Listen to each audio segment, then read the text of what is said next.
সূরা আল ফাতিহা। রহমান রহিম আল্লাহ তাআলার নামে। সমস্ত প্রশংসা আল্লাহ তাআলার জন্য। তিনি সৃষ্টিকুলের মালিক। তিনি পরম দয়ালু, অতি মেহেরবান। তিনি বিচার দিনের মালিক। হে মালিক, আমরা তোমারই বন্দেগী করি এবং তোমারই সাহায্য চাই। তুমি আমাদের সরল ও অবিচল পথটি দেখিয়ে দাও। তাদের পথ যাদের উপর তুমি অনুগ্রহ করেছ, তাদের পথ নয় যাদের উপর অভিশাপ দেওয়া হয়েছে, এবং তাদের পথ নয় যারা পথভ্রষ্ট হয়ে গেছে। সূরা বাকারা। রহমান রহিম আল্লাহ তাআলার নামে। আলিফ লাম মিম। এই সেই মহাগ্রন্থ আল কোরআন। তাতে কোনো সন্দেহ নেই, যারা আল্লাহ তাআলাকে ভয় করে।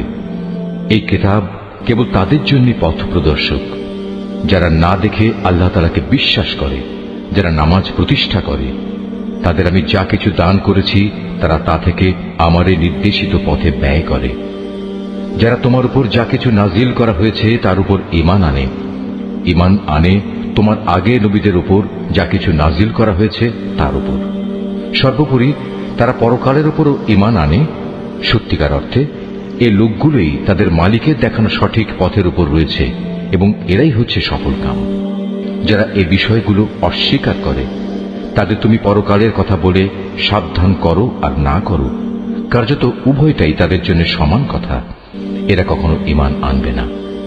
ক্রমাগত কুফরি করার কারণে আল্লাহ তাআলা তাদের মন, মগজ ও শ্রবণ শক্তির উপর মোহর মেরে দিয়েছেন।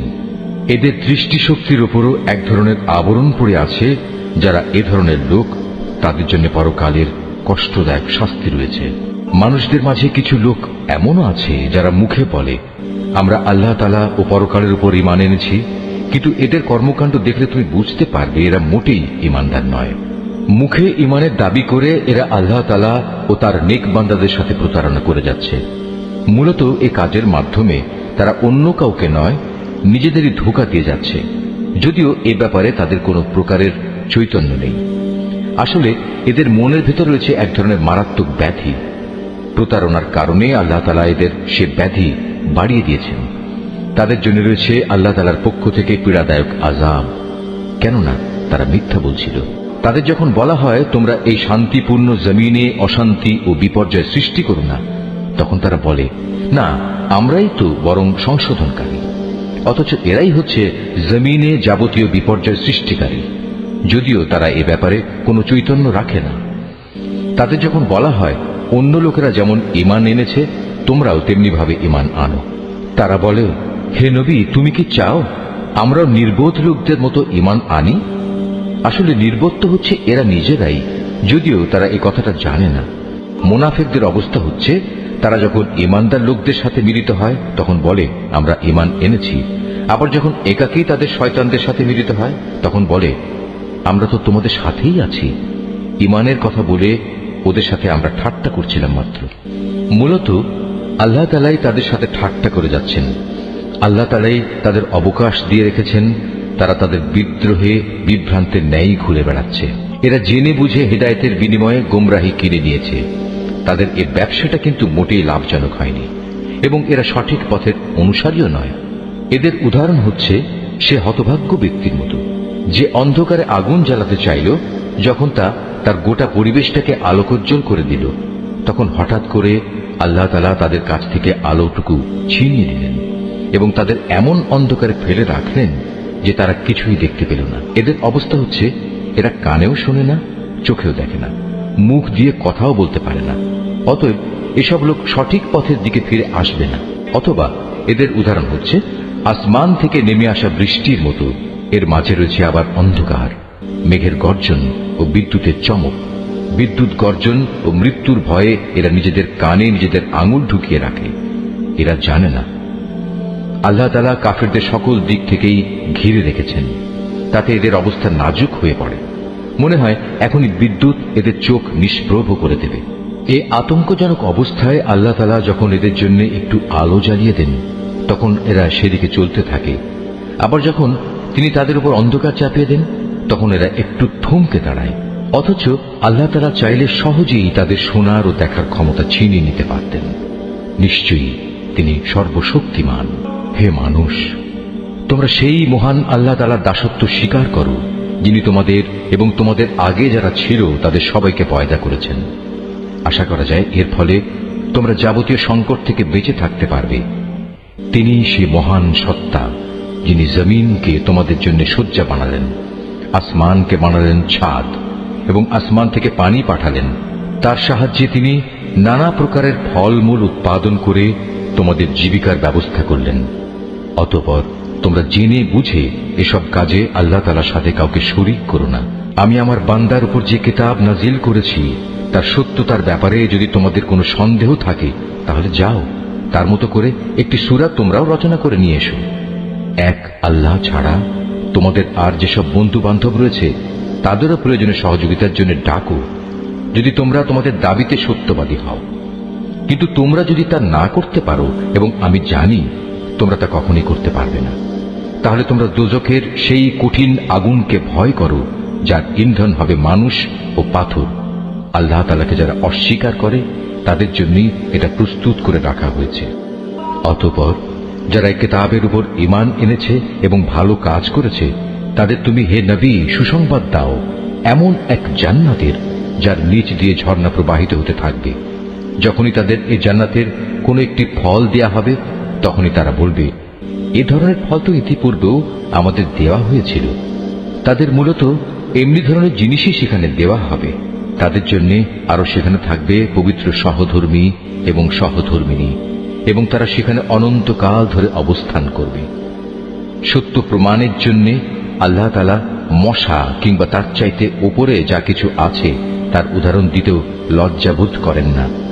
যারা আল্লাহর বাণীতে বিশ্বাস স্থাপন করে তারা জানে এ সত্য আল্লাহর কাছ থেকেই এসেছে। আর যারা আগেই সত্য অস্বীকার করেছে তারা একে না মানার অজুহাত দিতে গিয়ে বলে, আল্লাহ তাআলা এ উদাহরণ দ্বারা কি বোঝাতে চান? এভাবে একই ঘটনা দিয়ে আল্লাহ তাআলা অনেক লোককে গুমরাহিতে নিমজ্জিত করলেও বহু লোককে তিনি আবার এ দিয়ে হেদায়েতের পথও দেখান। আর কতিপয় পাপাচারী ব্যক্তি ছাড়া তিনি তা দিয়ে অন্য কাউকে গুমরাহিতে নিমজ্জিত করেন না। এরা হচ্ছে সেসব লোক যারা আল্লাহর ফরমান মেনে চলার প্রতিশ্রুতি দেওয়ার পর তা ভঙ্গ করে। ব্যক্তি ও সমাজ জীবনে আল্লাহ তাআলা যেসব সম্পর্কের ভিত মজবুত করতে বলেছেন তা তারা ছিন্ন করে। সর্বোপরি জমিনে অহেতুক বিপর্যয় সৃষ্টি করে। এরাই হচ্ছে আসল ক্ষতিগ্রস্ত। তোমরা আল্লাহকে কিভাবে অস্বীকার করবে? অথচ তোমরা প্রথম দিকে ছিলে মৃত। তিনি তোমাদের জীবন দিয়েছেন, পুনরায় তিনি তোমাদের মৃত্যু দেবেন। অতঃপর সর্বশেষে তিনি আবার তোমাদের জীবন দান করবেন, এবং এভাবেই তোমাদের একদিন তাঁর কাছে ফিরে যেতে হবে। তিনি সেই মহান সত্তা যিনি এই পৃথিবীর সব কিছু তোমাদের ব্যবহারের জন্য তৈরি করেছেন। অতঃপর তিনি আসমানের দিকে মনোনিবেশ করলেন এবং তাকে 7 আসমানে বিন্যস্ত করলেন। তিনি সবকিছু সম্পর্কেই সম্যক অবগত আছে। হে নবী, স্মরণ করো যখন তোমার মালিক তাঁর ফেরেশতাদের সম্বোধন করে বললেন, আমি পৃথিবীতে আমার খলিফা বানাতে চাই। তারা বলল, তুমি কি এমন কাউকে খলিফা বানাতে চাও যে তোমার জমিনে বিশৃঙ্খলা ও বিপর্যয় সৃষ্টি করবে এবং স্বার্থের জন্য তারা রক্তপাত করবে? আমরাই তো তোমার প্রশংসা সহকারে তোমার তাসবিহ পড়ছি এবং প্রতিনিয়ত তোমার পবিত্রতা বর্ণনা করছি। আল্লাহ তাআলা বললেন, আমি যা জানি তোমরা তা জানো না। আল্লাহ তাআলা অতঃপর তাঁর খলিফা আদমকে প্রয়োজনীয় সব জিনিসের নাম শিখিয়ে দিলেন। পরে তিনি সেগুলো ফেরেশতাদের কাছে পেশ করে বললেন, তোমাদের আশঙ্কার ব্যাপারে তোমরা যদি সত্যবাদী হও তাহলে তোমরা আমাকে এর নামগুলো বলো তো। ফেরেশতারা বলল, হে আল্লাহ তাআলা, তুমি পবিত্র, আমাদের তো এর বাইরে আর কিছুই জানা নেই যা তুমি আমাদের শিক্ষা দিয়েছ। তুমিই একমাত্র জ্ঞানী, একমাত্র কুশলী। আল্লাহ তাআলা এবার আদমকে বললেন, তুমি ফেরেশতাদের সে নামগুলো বলে দাও।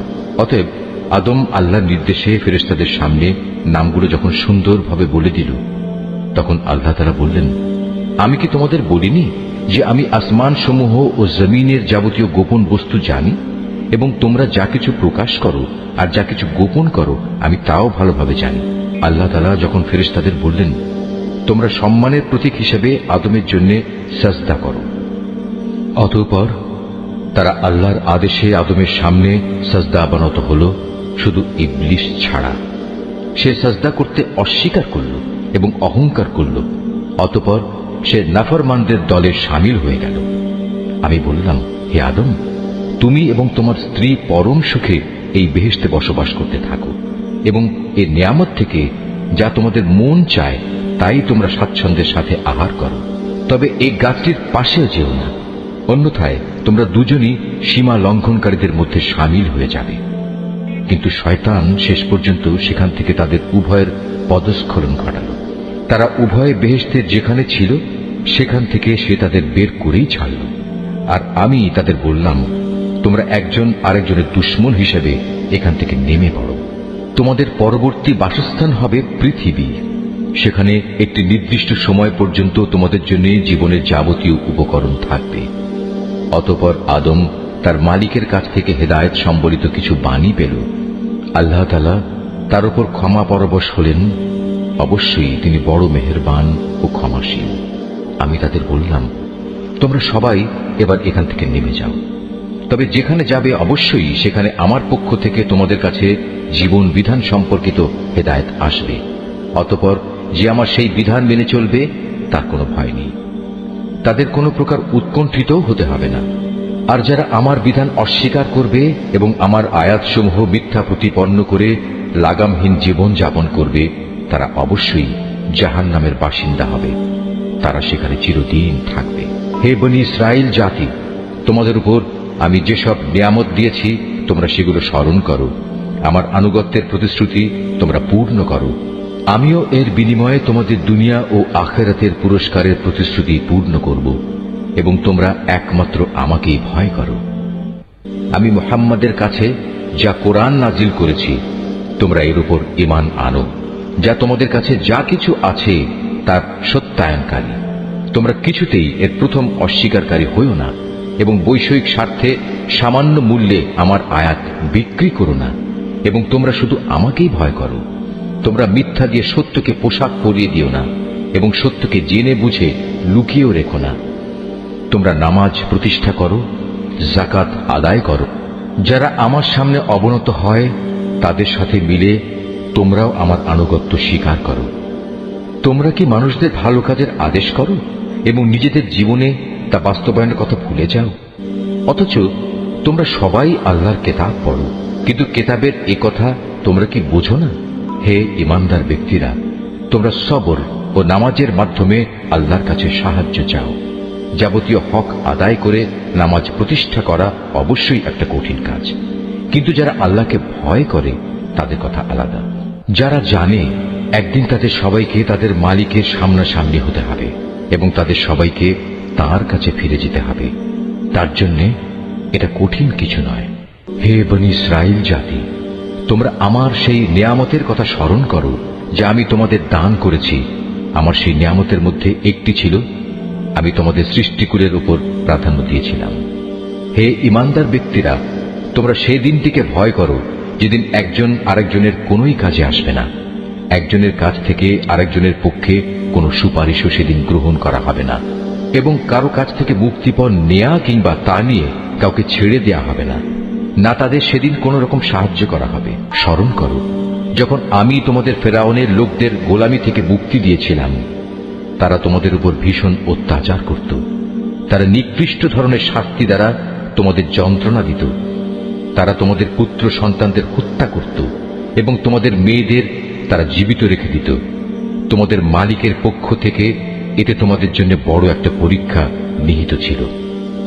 আরো স্মরণ করো যখন আমি তোমাদের জন্য সমুদ্রকে দ্বিধা বিভক্ত করে দিয়েছিলাম, অতঃপর আমি তোমাদের সমূহ মৃত্যুর হাত থেকে বাঁচিয়ে দিয়েছিলাম এবং আমি ফেরাউন ও তার দলবলকে সমুদ্রে ডুবিয়ে দিয়েছিলাম, আর তোমরা তা তো নিজেরাই প্রত্যক্ষ করেছিলে। আরো স্মরণ করো যখন মূসাকে আমি বিশেষ একটি কাজে 40 রাত নির্ধারণ করে দিলাম, তার যাওয়ার পর তোমরা একটি বাছুরকে মাবুদ রূপে গ্রহণ করে নিলে। তোমরা এতে করে ভীষণ জুলুম করেছিলে। অতঃপর এ অপরাধ সত্ত্বেও আমি পুনরায় তোমাদের ক্ষমা করে দিয়েছি এই আশায় যে তোমরা আমার কৃতজ্ঞতা আদায় করবে। সে কথাও স্মরণ করো যখন আমি মূসাকে কেতাব ও ন্যায় অন্যায়ের পরককারী একটি মানদণ্ড দান করেছি, যাতে করে তোমরা হেদায়েতের পথে চলতে পারো। আরো স্মরণ করো, মুসা যখন তার নিজ লোকদের কাছে এসে বলল, হে আমার জাতি, তোমরা আমার অবর্তমানে বাছুরকে মাবুদ হিসেবে গ্রহণ করে যে বড় রকমের জুলুম করেছ, তার জন্য অবিলম্বে আল্লাহর দরবারে তওবা করো এবং তোমরা তোমাদের নিজেদের শিরকে অভিশপ্ত নফস সমূহকে হত্যা করো। এর মাঝেই আল্লাহর কাছে তোমাদের জন্য কল্যাণ রয়েছে। অতঃপর আল্লাহ তাআলা তোমাদের উপর ক্ষমা পরবশ হবেন, কারণ তিনি বড়ই ক্ষমাশীল ও অনুগ্রহকারী। তোমরা যখন বলেছিলে, হে মুসা, আমরা আল্লাহকে প্রত্যক্ষভাবে না দেখলে কখনো তার উপর ঈমান আনব না, তখন এর ধৃষ্টতার শাস্তি হিসেবে মুহূর্তের মধ্যেই বজ্রের মতো এক গজব তোমাদের উপর নিপতিত হল, আর তোমরা তার দিকে চেয়েই থাকলে, কিছুই করতে পারলে না। অতঃপর এই ধ্বংসকর মৃত্যুর পর তোমাদের আমি পুনরায় জীবন দান করলাম, যাতে করে তোমরা আমার কৃতজ্ঞতা আদায় করতে পারো। আমি তোমাদের উপর মেঘের ছায়া দান করেছিলাম, মান এবং সালবা নামক খাবারও তোমাদের জন্য পাঠিয়েছিলাম। আমি তোমাদের বলেছিলাম, সেসব পবিত্র খাবার খাও যা আমি তোমাদের দিয়েছি, তা তোমরা উপভোগ করো। নিয়ামত অবজ্ঞা করে তারা আমার উপর কোনো অবিচার করেনি, বরং এর দ্বারা তারা নিজেরাই নিজেদের উপর জুলুম করেছে। স্মরণ করো, আমি যখন তোমাদের বলেছিলাম, তোমরা এই জনপদে ঢুকে পড়ো এবং তোমরা তার যেখান থেকেই ইচ্ছা স্বাচ্ছন্দ্যে আহার করো, দম্ভ সহকারে প্রবেশ না করে মাথা নত করে ঢুকো। তোমরা ক্ষমার কথা বলবে, আমিও তোমাদের ভুল ত্রুটি সমূহ ক্ষমা করে দেব, এবং যারা ভালো কাজ করে আমি এভাবেই তাদের পাওনার অঙ্ক বাড়িয়ে দেই। সুস্পষ্ট হেদায়েত সত্ত্বেও অতঃপর জালিমরা এমন কিছু ব্যাপার রদবদল করে ফেলল যা না করার জন্যই তাদের বলা হয়েছিল। আমিও এরপর যারা জুলুম করল তাদের উপর আসমান থেকে গজব নাজিল করলাম। মূলত এটা ছিল তাদের গুনার ফল। যখন মুসা আমার কাছে তার জাতির লোকদের জন্য পানি চাইল, আমি তাকে বললাম, তোমার হাতের লাঠি দিয়ে তুমি এই পাথরে আঘাত করো। আঘাত করা মাত্রই সে পাথর থেকে 12টি পানির নহর উৎপন্ন হয়ে গেল। প্রত্যেক গোত্রই নিজ নিজ পানির ঘাট চিনে নিল। আমি বললাম, আল্লাহর দেয়া রিজিক থেকে তোমরা পানাহার করো, তবে আমার জমিনে বিপর্যয় সৃষ্টি করে বেরিও না। স্মরণ করো, তোমরা যখন মুসাকে বলেছিলে, হে মুসা, প্রতিদিন একই ধরনের খাবারের উপর আমরা কিছুতেই আর ধৈর্য ধরতে পারব না। তুমি তোমার মালিকের কাছে বলো যেন তিনি কিছু ভূমিজাত দ্রব্য, তরিতরকারি, পেঁয়াজ, রসুন, ভুট্টা, ডাল উৎপাদন করেন।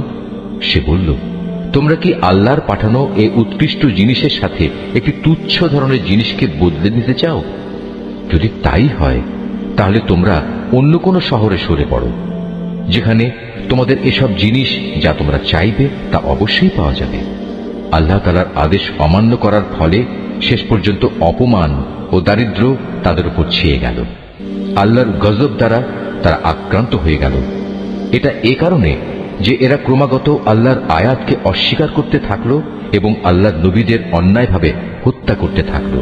আর এসব কিছু এজন্যই ছিল যে তারা আল্লাহর সাথে নাফরমানি ও সীমা লঙ্ঘন করছিল। যারা ঈমান আনে, তারা খ্রিস্টান হোক, ইহুদি হোক কিংবা সাবি হোক, তারাই হবে মুসলমান। এদের যে কেউ আল্লাহর উপর ঈমান আনবে পরকালের উপর এবং যথার্থ ভালো কাজ করবে, তাদের জন্য তাদের মালিকের কাছে পুরস্কার রয়েছে, এবং এসব লোকের যেমন কোনো ভয় নেই, তেমনি তারা চিন্তিত হবে না। স্মরণ করো, যখন আমি তোমাদের কাছ থেকে প্রতিশ্রুতি নিয়েছিলাম যে তোমরা তাওরাত মেনে চলবে, এবং তুর পাহাড়কে আমি তোমাদের উপর তুলে ধরে বলেছিলাম যে কিতাব তোমাদের আমি দান করেছি তা শক্তভাবে আঁকড়ে ধরো এবং তাতে যা কিছু আছে তা স্মরণ রেখো। এই উপায়ে তোমরা হয়তো শয়তান থেকে নিজেদের বাঁচাতে পারবে। অতঃপর তোমরা এ ওয়াদা থেকে ফিরে গেলে, কিন্তু তা সত্ত্বেও আমার অনুদান ও রহমত যদি তোমাদের উপর না থাকত, তাহলে তোমরা অবশ্যই ধ্বংস হয়ে যেতে। তোমরা তো ভালো করেই তাদের জানো যারা তোমাদের মধ্যে শনিবারে আল্লাহর আদেশ লঙ্ঘন করেছে। অতঃপর আমি তাদের শুধু এটুকুই বলেছি, যাও, এবার তোমরা সবাই অপমানিত বানরে পরিণত হয়ে যাও। এই ঘটনাকে আমি সেসব মানুষদের যারা তখন সেখানে মজুদ ছিল, আরো যারা পরে আসবে, তাদের সবার জন্য একটি দৃষ্টান্তমূলক ঘটনা বানিয়ে দিয়েছি। যারা আল্লাহকে ভয় করে এমন লোকদের জন্য এই ঘটনা ছিল একটি উপদেশ। আরো স্মরণ করো, যখন মুসা তার জাতিকে বলল, অবশ্যই আল্লাহ তাআলা তার নামে তোমাদের একটি গাভী জবাই করার আদেশ দিচ্ছেন, তারা একথা শুনে বলল, হে মুসা, তুমি কি আমাদের সাথে তামাশা করছো? সে বলল, আমি তামাশা করে জাহেলদের দলে শামিল হওয়া থেকে আল্লাহ তাআলার কাছে পানা চাই। তারা মুসাকে বলল, তুমি তোমার মালিককে বলো আমাদের তিনি যেন সুস্পষ্ট বলে দেন তা কেমন হবে। সে বলল, অবশ্যই তা হবে এমন যা বৃদ্ধ হবে না, আবার একেবারে বাচ্চাও হবে না, বরং তা হবে এর মাঝামাঝি বয়সের। এখন যা কিছু তোমাদের নির্দেশ দেওয়া হচ্ছে তাই করো। তারা মুসাকে বলল, তুমি তোমার মালিককে জিজ্ঞেস করে নাও, তিনি আমাদের যেন বলে দেন তার রং কেমন হবে। সে বলল, তা হবে হলুদ রঙের। তার রং এত আকর্ষণীয় হবে যে যারা তাকাবে তা তাদেরই পরিতৃপ্ত করবে। তারা বলল, হে মুসা, তুমি তোমার মালিককে আবার জিজ্ঞেস করে নাও আসলে তা কি ধরনের হবে। আমরা তো সঠিক গাভী বাছাই করতে পারছি না, কারণ আমাদের কাছে তো সব গাভী দেখতে একই ধরনের মনে হয়। আল্লাহ তাআলা চাইলে এবার অবশ্যই আমরা সঠিক পথে চলতে পারব। সে বলল, তাহলে শোনো, আল্লাহর ঈপ্সিত সে গাভী হবে এমন যে সেটি কোনো চাষাবাদের কাজ করে না, জমিনে পানি সেচের কাজও করে না, অর্থাৎ তা হবে সম্পূর্ণ নিখুঁত ও ত্রুটিমুক্ত। একথা শুনিয়ে তারা বলল, এতক্ষণে তুমি আমাদের সামনে সত্য ঘটনা নিয়ে এসেছ। অতঃপর তারা এ ধরনের একটি গাভী জবাই করল, যদিও ইতিপূর্বে মনে হয়নি যে তারা এই কাজটি আদৌ করতে চায়। স্মরণ করো যখন তোমরা একজন লোককে হত্যা করেছিলে, অতঃপর সে ব্যাপারে তোমরা একে অপরের উপর হত্যার অভিযোগ আরোপ করতে শুরু করলে, অথচ আল্লাহ তাআলা সেই বিষয়ই মানুষের সামনে বের করে আনতে চাইলেন যা তোমরা লুকোবার চেষ্টা করেছিলে। হত্যাকারীকে খুঁজে বের করার জন্য আমি তোমাদের বললাম, কোরবানি করা সেই গাভীর শরীরের একাংশ দিয়ে তোমরা একে মৃদু আঘাত করো। এভাবেই আল্লাহ তাআলা মৃত ব্যক্তিকে জীবন দান করবেন এবং এ ধরনের অলৌকিক ঘটনা দ্বারা তিনি তোমাদের কাছে তার জ্ঞানের নিদর্শনসমূহ তুলে ধরেন। আশা করা যায় তোমরা এর মাধ্যমে সত্য অনুধাবন করবে। কিন্তু এত বড় একটি নিদর্শন সত্ত্বেও অতঃপর তোমাদের মন কঠিন হয়ে গেল, এমন কঠিন যেন তা শক্ত পাথর, বরং মাঝে মাঝে মনে হয় পাথরের চেয়েও বুঝি তার বেশি কঠিন। কেননা কিছু পাথর এমন আছে যা থেকে মাঝে মাঝে ঝর্ণাধারা নির্গত হয়, আবার কোনো কোনো সময় তা বিদীর্ণ হয়ে ফেটেও যায় এবং তা থেকে পানির ফোয়ারাও বেরিয়ে আসে। অবশ্য এর মধ্যে থেকে এমন কিছু পাথর আছে যা আল্লাহর ভয়ে ধসে পড়ে। আল্লাহ তাআলা তোমাদের কার্যকলাপ সম্পর্কে মোটেই গাফেল নন। হে ঈমানদার লোকেরা, এরপরেও তোমরা কি এই আশা পোষণ করো যে এরা তোমাদের সাথে তোমাদের দ্বীনের জন্য ঈমান আনবে? অথচ এদের একাংশ যুগ যুগ ধরে আল্লাহর কিতাব শুনে আসছে, অতঃপর তারা তাকে বিকৃত করছে, অথচ এরা ভালো করেই তা জানে। এদের অবস্থা হচ্ছে, এরা যখন ঈমানদারদের সাথে সাক্ষাৎ করে তখন বলে আমরা ঈমান এনেছি, কিন্তু এরাই আবার যখন গোপনে একে অপরের সাথে মিলিত হয় তখন বলে, তোমরা কি মুসলমানদের কাছে সেসব কথা প্রকাশ করে দাও যা আল্লাহ তাআলা মুহাম্মদের নবুয়ত সম্পর্কে আগেই তাওরাতে তোমাদের উপর ব্যক্ত করেছেন। খবরদার, তোমরা এমনটি কখনো করো না, তাহলে তারা একদিন তোমাদের মালিকের সামনে এটা দিয়েই তোমাদের বিরুদ্ধে সাক্ষ্য উত্থাপন করবে। তোমরা কি এটুকু কথাও বুঝতে পারো না? এরা কি জানে না আল্লাহর কিতাবে যা কিছু এরা গোপন করে, আবার নিজেদের স্বার্থে তারা যা প্রকাশ করে তা সবই আল্লাহ তাআলা জানেন। এদের আরেকটি দল যারা একান্ত অশিক্ষিত, নিরক্ষর, এরা আল্লাহর কিতাব সম্পর্কে কিছুই জানে না। আল্লাহর কিতাব যেন এদের কাছে একটি নিছক ধ্যান ধারণা সর্বস্ব পুস্তক মাত্র। এরা শুধু অমূলক ধারণাই করে থাকে। সেসব লোকের জন্য ধ্বংস অনিবার্য যারা হাত দিয়ে কিতাব লিখে নেয়, তারপর দুনিয়ার সামনে বলে এগুলো হচ্ছে আল্লাহ তাআলার পক্ষ থেকে অবতীর্ণ শরীয়তের বিধান।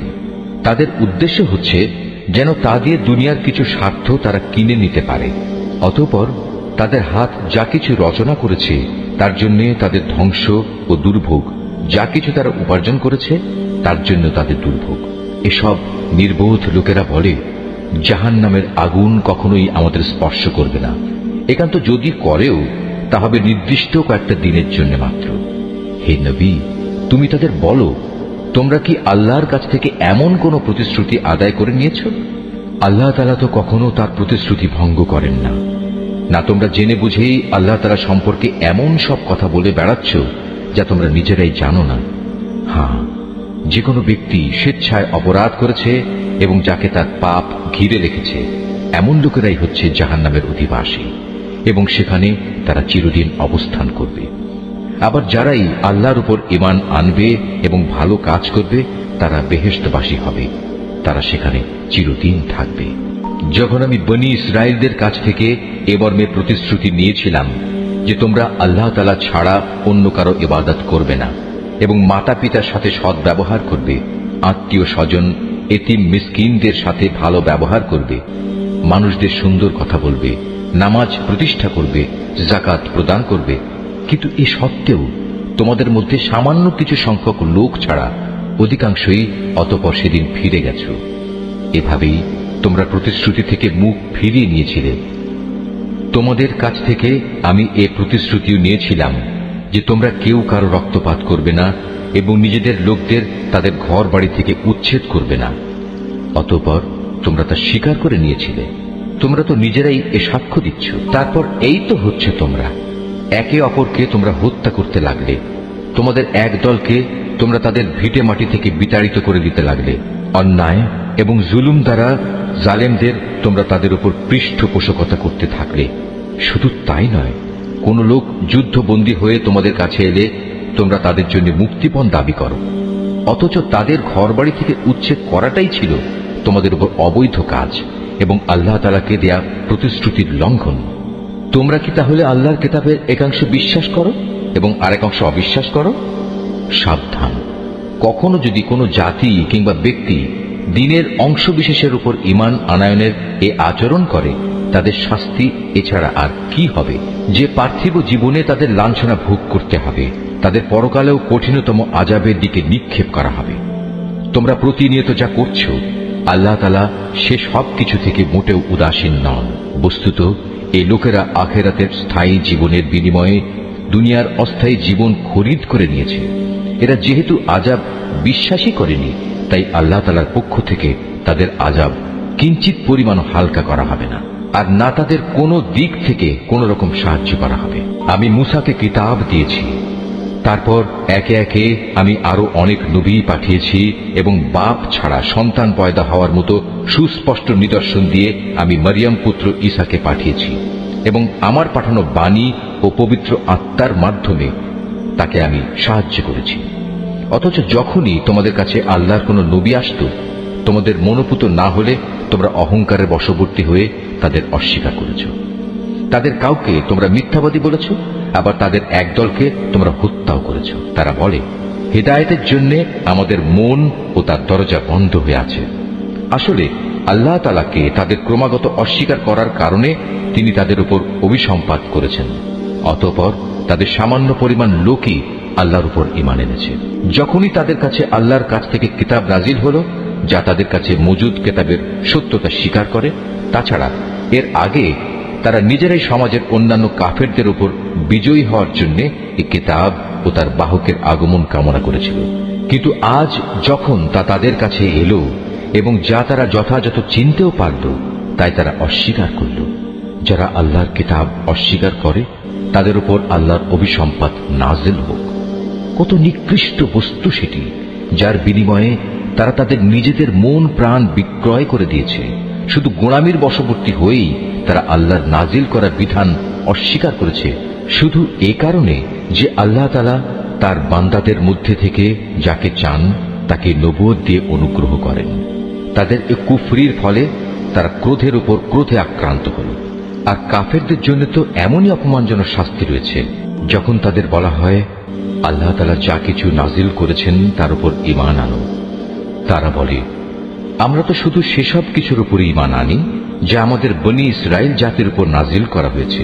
এর বাইরে যা তারা অস্বীকার করে অথচ তা একান্ত সত্য, তা তাদের কাছে নাজিল করা আল্লাহর কথাগুলোকেও সত্য বলে স্বীকার করে। হে নবী, তুমি বলো, তোমরা যদি বিশ্বাসী হও তাহলে আল্লাহর নবীদের ইতিপূর্বে তোমরা কেন হত্যা করেছিলে? তোমাদের কাছে তো একসময় সুস্পষ্ট নিদর্শন সহকারে মূসাও নবী হয়ে এসেছিল, অথচ তার সামান্য কয়েকদিনের অনুপস্থিতির পরেই তোমরা একটি বাছুরকে মাবুদ হিসেবে গ্রহণ করে নিলে। কত বড় জালেম ছিলে তোমরা। আরো স্মরণ করো, যখন আমি তোমাদের কাছ থেকে একটি প্রতিশ্রুতি আদায় করেছিলাম তোমাদের মাথার উপর তুর পাহাড় তুলে ধরে। আমি বলেছিলাম, যা কিছু বিধি বিধান আমি তোমাদের দিয়েছি তা শক্ত করে আঁকড়ে ধরো এবং আমার কথাগুলো শুনো। এর জবাবে তারা মুখে তো বলল, হ্যাঁ আমরা তোমার কথা শুনেছি, কিন্তু বাস্তব জীবনে তা অস্বীকার করে বলল, আমরা তা অমান্য করলাম। আসলে আল্লাহ তাআলাকে তাদের অস্বীকার করার কারণে সেই বাছুরকে মাবুদ বানানোর নেশা তখনও তাদের মনকে আকৃষ্ট করে রেখেছিল। তুমি তাদের বলো, যদি তোমরা সত্যি মোমেন হও তাহলে বলতে পারো, এটা কত খারাপ ঈমান যা একজন ব্যক্তিকে এ ধরনের কাজের আদেশ দেয়। যদি তোমরা মনে করো অন্যদের বদলে পরকালের নিবাস আল্লাহর কাছে শুধু তোমাদের জন্য নির্দিষ্ট, তাহলে যাও, তা পাওয়ার জন্য তোমরা মৃত্যু কামনা করো, যদি তোমরা সত্যবাদী হও। হে নবী, তুমি জেনে রাখো, এরা কখনোই কামনা করবে না আল্লাহর সাথে যে আচরণ এরা করেছে, এবং নিজেদের হাত দিয়ে এরা যা কিছু অর্জন করেছে তার পরিণাম জানার পর এরা কখনো তা কামনা করবে না। আল্লাহ তাআলা জালেমদের ভালো করেই জানেন। সত্যি কথা হচ্ছে, এদেরকেই বরং তুমি দেখতে পাবে বেঁচে থাকার ব্যাপারে এরা বেশি লোভী। আল্লাহ তাআলার সাথে যারা শিরক করে, এ বনী ইসরায়েলের লোকেরা তাদের চেয়েও এক কদম অগ্রসর। এদের প্রত্যেক ব্যক্তি 1000 বছর জীবিত থাকতে চায়, কিন্তু যত দীর্ঘ জীবনই এদের দেয়া হোক না কেন, তা কখনো এদের তার অবশ্যম্ভাবী আযাব থেকে বাঁচাতে পারবে না। আল্লাহ তাআলা এদের যাবতীয় কাজকর্ম পুঙ্খানুপুঙ্খ পর্যবেক্ষণ করেন। হে নবী, তুমি বলো, কে সে ব্যক্তি যে জিব্রাইলের শত্রু হতে পারে, অথচ সে তো আল্লাহর আদেশে আল্লাহর বাণীসমূহ তোমার অন্তঃকরণে নাজিল করে দেয়, তাও এমন এক বাণী যা তাদের কাছে মজুদ বিষয়সমূহের সত্যতা স্বীকার করে। সর্বোপরি এ হচ্ছে মুমিনদের জন্য সুসংবাদবাহী গ্রন্থ। যারা আল্লাহর শত্রু তার বাণীবাহক ফেরেশতার ও নবী রসুলের শত্রু জিব্রাইলের ও মিকাইলের, তারা একদিন এ কথাটা বুঝতে পারবে। স্বয়ং আল্লাহ তাআলাই হচ্ছেন কাফেরদের বড় শত্রু। অবশ্যই আমি তোমার কাছে সুস্পষ্ট নিদর্শন পাঠিয়েছি, পাপী ব্যক্তিরা ছাড়া এই সব কিছু কেউই অস্বীকার করতে পারে না। কিংবা যখনই তারা আল্লাহর সাথে কোনো ওয়াদা করেছে তখনই তাদের এক দল তা ভঙ্গ করেছে। আসলে তাদের অধিকাংশই ঈমানদার ছিল না। যখনই তাদের কাছে আল্লাহর পক্ষ থেকে কোনো নবী আসে এবং যে তাদের কাছে আগের কিতাবে যেসব কথা মজুদ রয়েছে তার সত্যতা স্বীকার করে, তখনই সেই আগের কিতাবের ধারকদের একটি দল পূর্ববর্তী কিতাবের কথাগুলো এমনভাবে তাদের পেছনের দিকে ফেলে দিল যেন তারা এ ব্যাপারে কিছুই জানে না। আল্লাহর প্রতি অবজ্ঞা প্রদর্শন করেই এরা ক্ষান্ত হয়নি। জাদু মন্ত্রের এমন কিছু জিনিসও এরা অনুসরণ করতে শুরু করল যা শয়তান কর্তৃক সুলাইমান নবীর রাজত্বের সময়ে সমাজে চালু করা হয়েছিল। সত্য কথা হচ্ছে, সুলাইমান কখনো জাদুকে আল্লাহ বিরোধী কাজে ব্যবহার করে আল্লাহকে অস্বীকার করেনি। আল্লাহকে তো অস্বীকার করেছে সেসব অভিশপ্ত শয়তান যারা মানুষকে জাদুমন্ত্র শিক্ষা দিয়েছে। জাদু পাগল মানুষদের পরীক্ষার উদ্দেশ্যে আল্লাহ তাআলা হারুত মারুত নামে যে দুজন ফেরেশতাকে ব্যাবিলনে পাঠিয়েছেন, আল্লাহর সেই দুজন ফেরেশতা কাউকে যখনই এ বিষয়ের শিক্ষা দিত, প্রথমেই তারা এ কথাটা তাদের বলে দিত, আমরা তো হচ্ছি আল্লাহর পরীক্ষা মাত্র। অতএব কোনো অবস্থায় তুমি এ বিদ্যা দিয়ে আল্লাহ তাআলাকে অস্বীকার করো না। এই সত্ত্বেও তারা তাদের কাছ থেকে এমন কিছু বিদ্যা শিখে নিয়েছিল যা দিয়ে এরা স্বামী স্ত্রীর মাঝে বিচ্ছেদের সৃষ্টি করত। যদিও আল্লাহর ইচ্ছা ছাড়া কোনো দিনই কেউ কারো সামান্যতম ক্ষতিও সাধন করতে পারবে না। তারা মূলত এমন কিছু শেখে যা তাদের কোনো উপকার যেমন করতে পারে না, তেমনি তা তাদের কোনো ক্ষতিও করতে পারে না।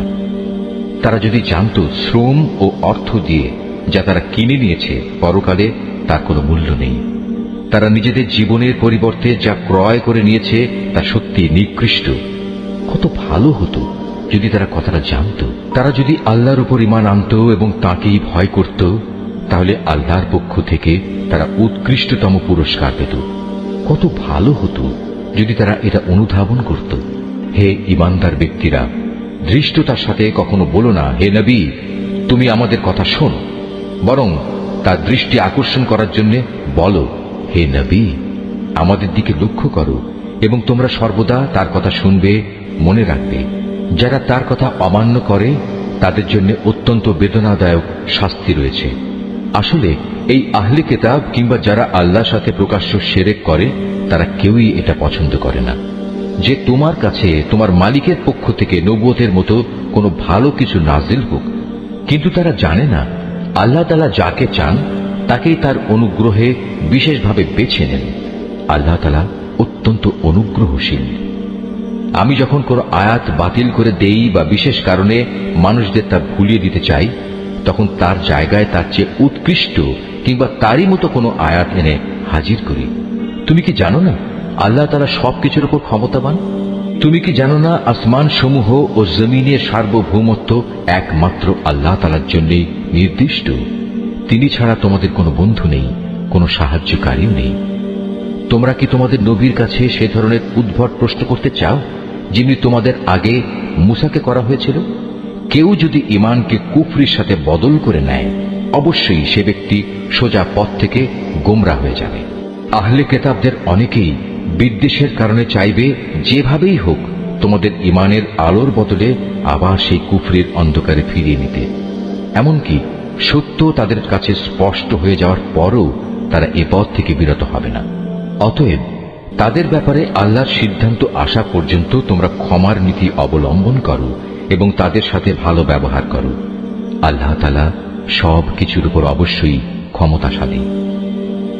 তোমরা নামাজ প্রতিষ্ঠা করো এবং যাকাত আদায় করো। এর মাধ্যমে যেসব নেকি তোমরা আল্লাহর কাছে অগ্রিম পাঠাবে তার কাছে এর সবই তোমরা মজুদ পাবে। তোমরা যা কিছুই করো আল্লাহ তাআলা অবশ্যই এর সব কিছু দেখতে পান। তারা বলে ইহুদি ও খ্রিস্টান ছাড়া আর কেউই বেহেশতে যাবে না। আসলে এটা হচ্ছে তাদের মিথ্যা কল্পনা। তুমি হে নবী বলো, যদি তোমরা সত্যবাদী হও তাহলে তোমাদের দলিল প্রমাণ নিয়ে এসো। তবে হ্যাঁ, যে কোনো ব্যক্তি আল্লাহর সামনে নিজের সত্তাকে সমর্পণ করে দেবে এবং সে হবে অবশ্যই একজন নেককার মানুষ। তার জন্য তার মালিকের কাছে এর বিনিময় রয়েছে। তাদের কোনো ভয় ভীতি নেই, আর না সেদিন তাদের চিন্তান্বিত হতে হবে। ইহুদিরা বলে খ্রিস্টানরা কোনো কিছুর উপর প্রতিষ্ঠিত নয়, খ্রিস্টানরা বলে ইহুদিরা কোনো কিছুর উপর প্রতিষ্ঠিত নয়। অথচ এদের অবস্থা হচ্ছে এরা উভয়ই আল্লাহর কিতাব পাঠ করে, আদৌ আল্লাহর কিতাবের কোনো কিছুই জানে না। এমন লোকেরা আবার এদের উভয় সম্পর্কে একই ধরনের কথা বলে। তারা যে বিষয়ে মতবিরোধ করছে আল্লাহ তাআলা শেষ বিচারের দিনে সে বিষয়ে তাদের মাঝে মীমাংসা করে দেবেন।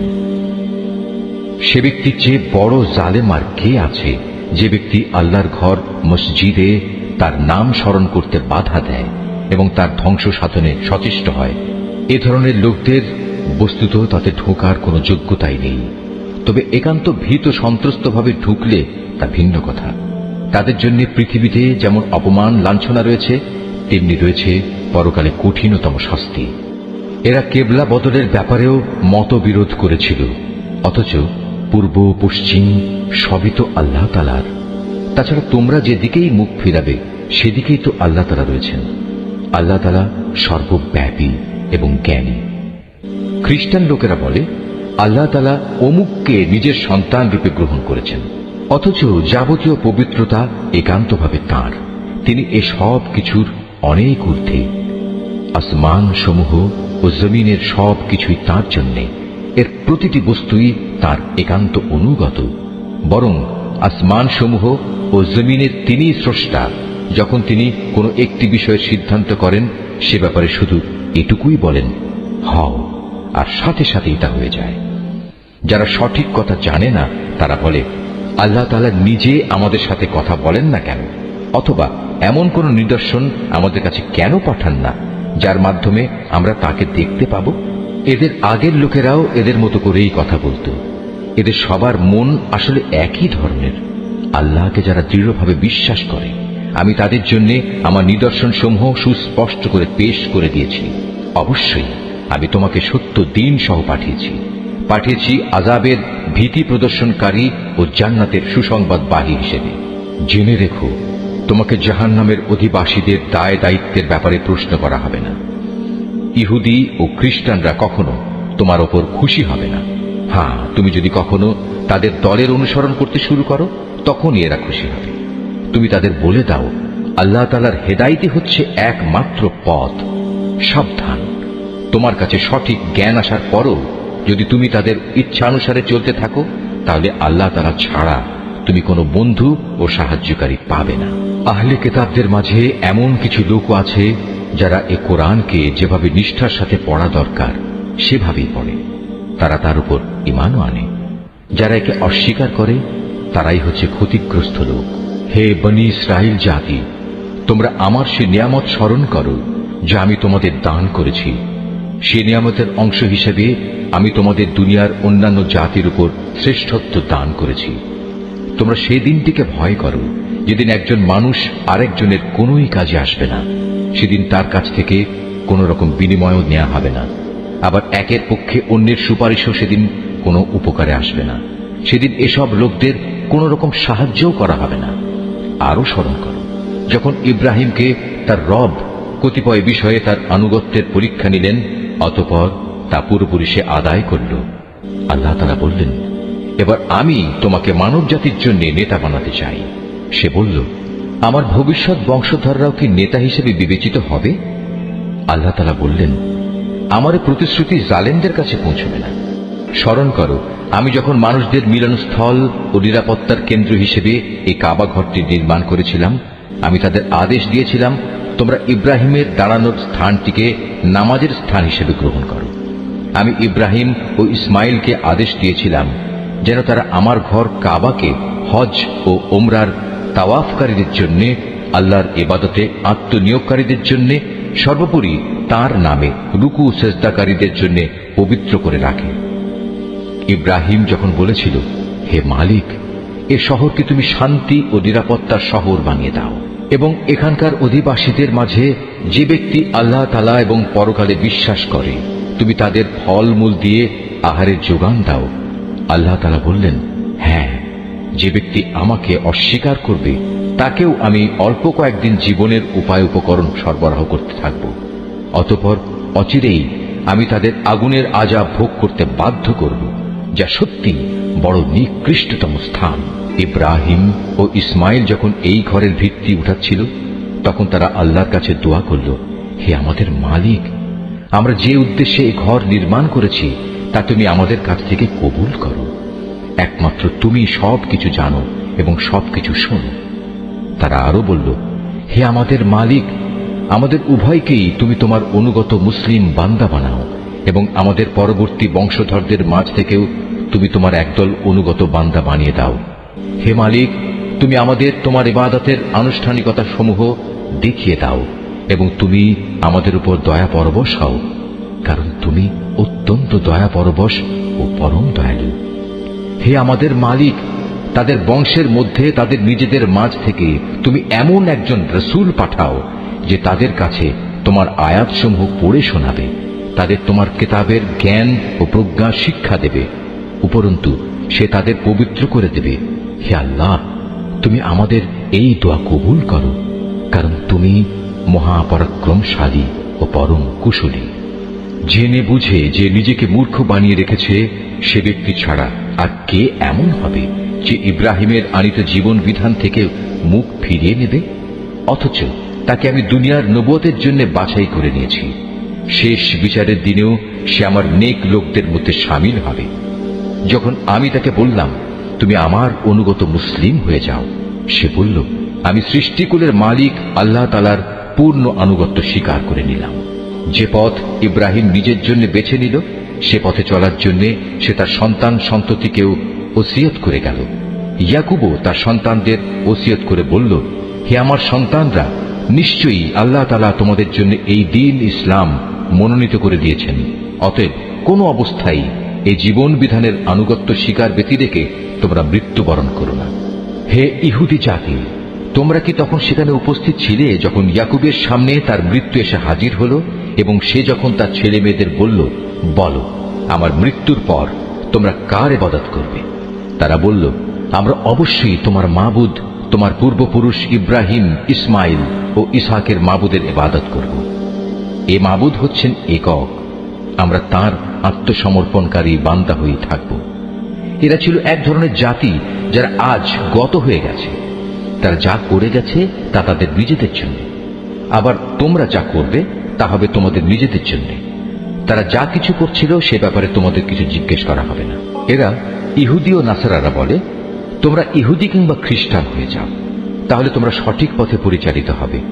হে নবী, তুমি বলো, আমাদের কাছে তো বরং ইব্রাহিমের একনিষ্ঠ মতাদর্শই রয়েছে, আর সে কখনো মুশরিকদের অন্তর্ভুক্ত ছিল না।